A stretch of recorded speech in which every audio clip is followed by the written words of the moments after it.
In my dream, I was involved in some kind of operation that I had information that was valuable to the government, and I had been apparently spending time with I think Julian Assange, and I was trying to make my way back to a hotel, and people were interested in arresting me, and so I had made my way to this hotel, and somehow I ended up taking a bus, and I was in a city, and the bus driver knew what was going on, and then dropped me off in the middle of the busy street in front of the hotel. It was like 4 lanes in each direction, and I ran across, and there was a woman who had spied me, and she was one of the people waiting there to try to arrest me, and she tried to arrest me, but then she failed. She was screaming at me at first, and then tried to grab me, and I managed to get away from her, and then I was inside this hotel, and I needed to actually go to another place, and there were other people I knew that knew what was going on with me, and to get to the next place, when I was leaving this building in this area where there was the Golden Gate Bridge. It was close to the Golden Gate Bridge. And then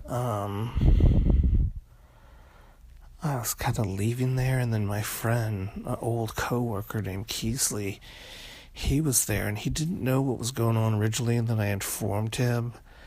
and then he was trying to help me, because this woman was on my tail.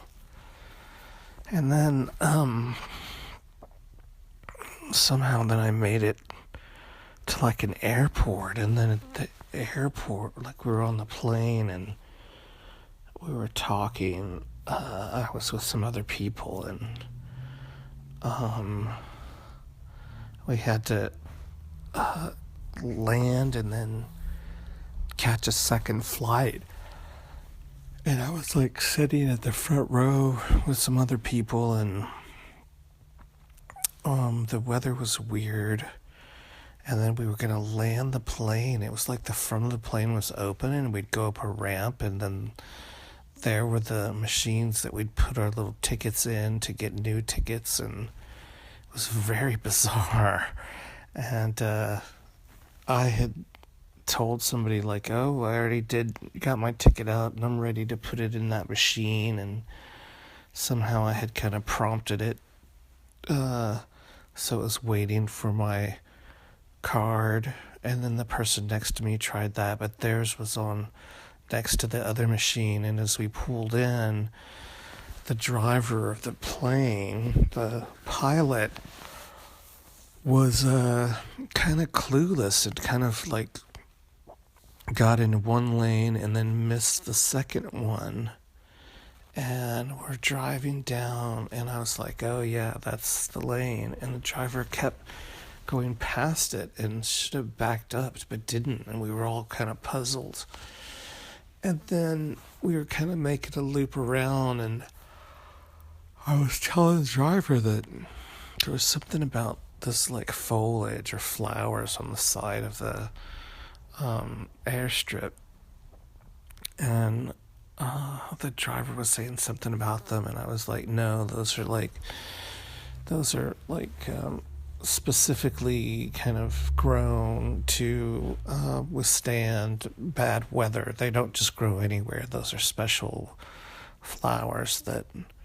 they use there because they can withstand bad weather, and so they're good for airstrips. And then I was back in some place where the woman who had been chasing me was there, and she caught up to me, but I was in a safe area, and she was saying, hey, there's still money left from the what you were going to be paid to release that information. And it was like $10,000 or $11,000, and originally there was 18,000. And she's like, you could still do this. She was really angry and upset. And then my dream ended somewhere around there. Very